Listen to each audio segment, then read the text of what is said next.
के चरणों में निवेदन है कि जो भी पंडाल से बाहर है वो सभी पंडाल के अंदर पहुंचे और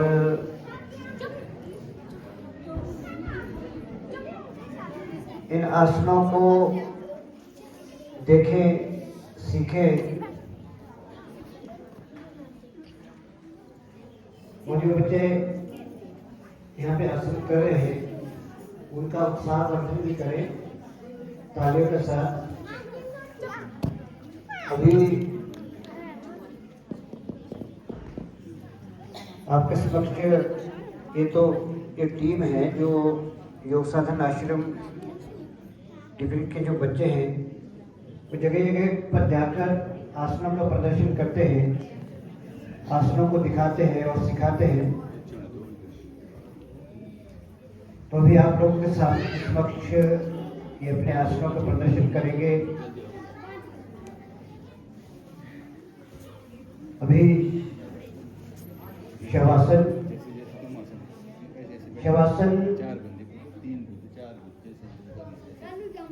में जो भी थकान होती है उस थकान को दूर करने के लिए शवासन किया जाता है और जो एनर्जी, जो ऊर्जा इसमें खर्च होती है आसन करते हुए या किसी भी प्रकार का शारीरिक कार्य करते हुए, उसके बाद शवासन करना होता है। बालमचलन में हम देखते हैं इसमें पूरे अंगों का व्यायाम होता है।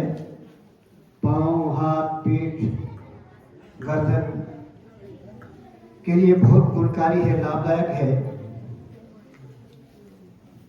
तो छोटा बच्चा जब अपने बिस्तर पे होता है तो इस तरह से ही वो खेलता है और उन छोटे बच्चों के ही पोज को देखते हुए, उनके क्रियाओं को, उनके खेल को देखते हुए इस साधन को लिया गया है। ये जीवन तत्वों का 7वां साधन है बालमचलन। जीवन तत्व जो प्रभु जी ने हम सभी के लाभ के लिए हमको दिए हैं, तो ये था बालमचलन।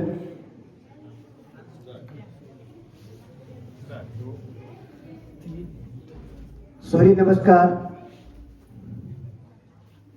सूर्य नमस्कार में लगभग 10 से 12 आसन आते हैं। जो भी इसका क्रम है, सूर्य नमस्कार के गिनती 12 तक की गिनती होती है, 1 से लेकर 12 तक। तो इसमें अलग अलग आसन है। पादहस्तासन है, पर्वतासन है, आपका सर्पासन है, सर्पासन। तो ये सूर्य नमस्कार, जो सूर्य नमस्कार निरंतर करता है वो शारीरिक रूप से काफी स्वस्थ रहता है। उसके जो शरीर है, उसके जो अंग काफी उत्कट आसन। तालियों के साथ आप लोग उनका हौसला अफजाई करेंगे। वृक्षासन। देखो वृक्षासन जब हाथों की मजबूती के लिए, चेहरे के लिए, चेहरे पर इसमें जो है जो रक्त संचार होता है वो चेहरे की तरफ होता है और पूरा शरीर जो है अपनी भुजाओं पर, हाथों पर टिकाना होता है। तो इसके लिए बहुत ही लाभदायक है चक्रासन। लेकिन चक्रासन में पूरे टांगों का, पेट का, पीठ पे और गर्दन पूरा इसमें इसकी जो जहाँ भी आसन करने से खिंचाव आता है वो अंग उसके लिए बहुत लाभदायक है। छोटे बच्चे जब चक्रासन करते हैं तो उनका कद बढ़ता है। कद को बढ़ाने के लिए, अपने शरीर को में लचीलापन लाने के लिए ये आसन बहुत ही लाभदायक है। 3-4 आसनों के बाद जब शरीर में कुछ थकान महसूस होती है उसके बाद शवासन किया जाता है और शवासन करना चाहिए। उससे जो हमारी खोई हुई ऊर्जा है वो वापस लौटती है, आराम मिलता है। शरीर दोबारा कार्य करने के लिए या जो भी हमने अगला शारीरिक कार्य करना होता है उसके लिए तैयार होता है। अगला है उत्तान पादासन। उत्तान पादासन, पांव को उठाया जाता है पेट के लिए। देखो पेट का इस पर दबाव पड़ता है पेट पर, तो जैसे बड़ा हुआ पेट है और पेट में कई बार को पेट भारी होता है, अगर उत्तान पादासन किया जाता है पाँव के लिए बहुत ही लाभदायक है, पेट के लिए बहुत लाभदायक है उत्तान पादासन। मयूरासन, तालियां हम बजाएंगे, हाथों के लिए, पूरे शरीर के लिए, गर्दन के लिए पूरा संतुलन इस पर बनाना होता है। इसमें काफी अभ्यास की आवश्यकता रहती है। मयूरासन,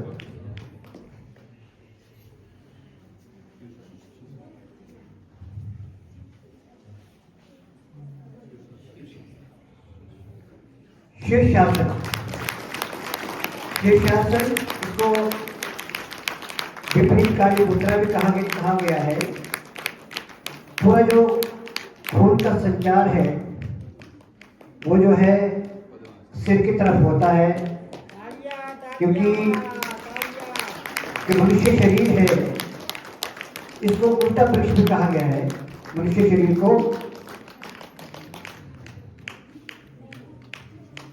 ऊर्ध्व पद्मासन, ऊपर को पद्मासन है, तो क्योंकि सारी जो जड़ें हैं वो हमारा जो दिमाग है, देखो ये जो है सारा जो शरीर है हमारे से दिमाग से जो है जुड़ा हुआ है। जिस तरह से किसी वृक्ष की जड़ें नीचे को होती है, हमारी जो जड़ है वो हमारे सिर में है, तो इसको विपरीतकारी मुद्रा या शीर्षासन कहा गया है। वृश्चिक आसन, धनुरासन। वृश्चिक आसन, धनुरासन, आप देखिए पूरे शरीर के लिए, पेट के लिए, कमर के लिए, पीठ के लिए, हाथों के लिए और चेहरे में इसका जो खून का संचार होता है उसके लिए बहुत ही लाभदायक वृश्चिक आसन है। क्योंकि आसनों में बोलने की आवश्यकता नहीं कि इतना ज़्यादा हम इसका वर्णन करें या विस्तार करें, क्योंकि हम खुद भी देखते हैं, सभी महसूस करते हैं कि जिन जिन आसनों को, जिन जिन साधनों को किया जाता है, जहाँ जहाँ भी दबाव पड़ता है, आसन का खिंचाव आता है, उसका प्रत्यक्ष लाभ सभी जो साधक है वो महसूस करते हैं।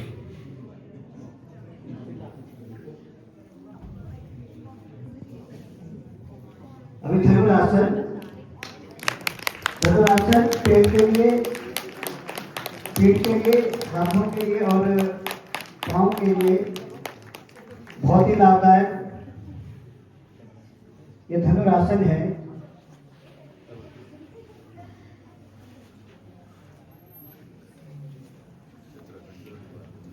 ये योग साधना आश्रम टिकरी की टीम है जो जगह जगह पर जाकर आसनों का प्रदर्शन करती है। स्कूलों में जाकर, कॉलेजों में जाकर, अन्य स्थानों में, शिविरों में जाकर ये अभ्यासी है, अभ्यास करते हैं और दूसरों को भी सिखाते हैं। चक्रासन में देखो, डबल चक्रासन। चक्रासन पर चक्रासन,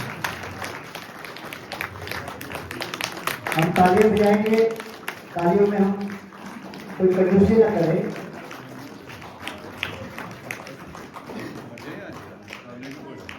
इसमें काफी अभ्यास की आवश्यकता रहती है और बच्चों को इस तरह के जो अभ्यास है वो बचपन से करने चाहिए, निरंतर करने चाहिए, ताकि जो हमारा शरीर है वो स्वस्थ बने,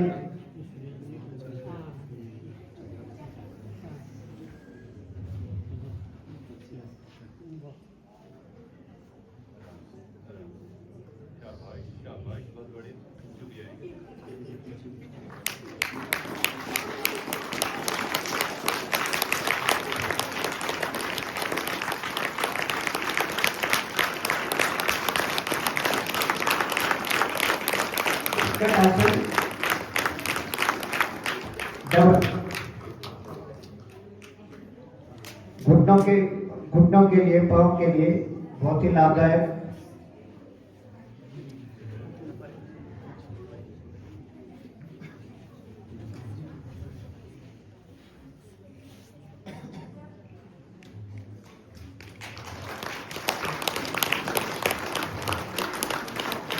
शीर्षासन, वृक्षासन, वृक्षासन डबल पोल।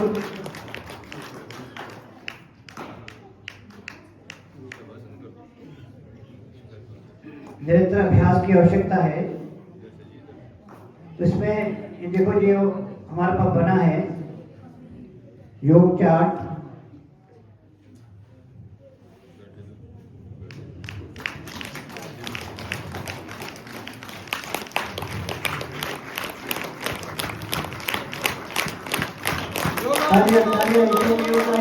योगा ही होगा ये धनुरासन पर शीर्षासन।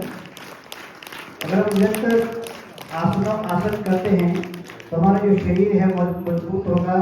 यहाँ लिखा भी है दोहा, गर है डर बुढ़ापे का रोगों की जो खान, गर है डर बुढ़ापे का रोगों की जो खान, नित्य प्रातः योग करो रहेंगे सदा जवान।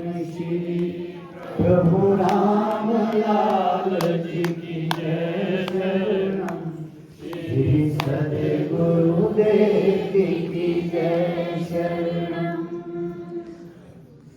अगर हमको लगता है कि भाई समय के साथ साथ, आयु के बीतने के साथ साथ हमारे अंदर शरीर में कमजोरियां, रोग आ रहे हैं, हम प्रभु जी के बनाए हुए जीवन तत्वों, योग तत्वों निरंतर करें। क्योंकि जो जीवन तत्व है वो हर आयु के, हर वर्ग के, हर आयु के व्यक्तियों के लिए लाभदायक भी है और आसान भी है, कर भी सकते हैं। ये दूसरे टीम में टोटल का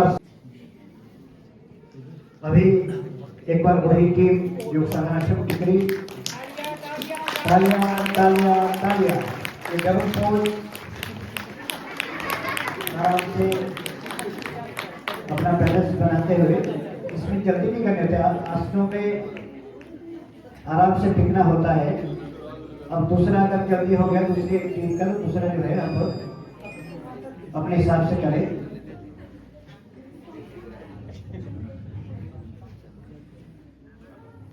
सुप्त वज्रासन पे आपका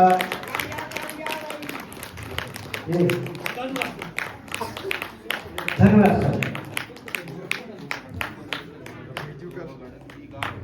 सर्पासन, आगे जो सर्पासन के साथ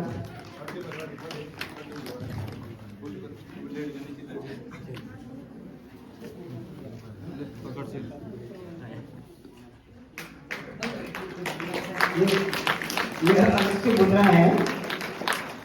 अभी कोई ध्यान, नीचे वाला सर्पासन है, ऊपर वाली जो अलग से मुद्रा लगा रखी है।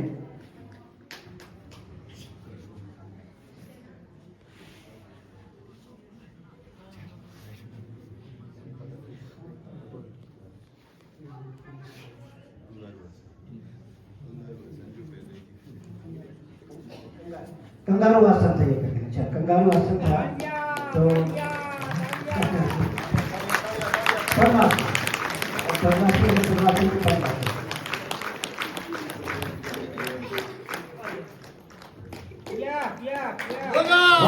योगा योगा योगा पूरा जो बैलेंस है, पूरा जो है अपने आराम से पद्मासन में। ये बच्चे बैठे थे, आप माथा टेक के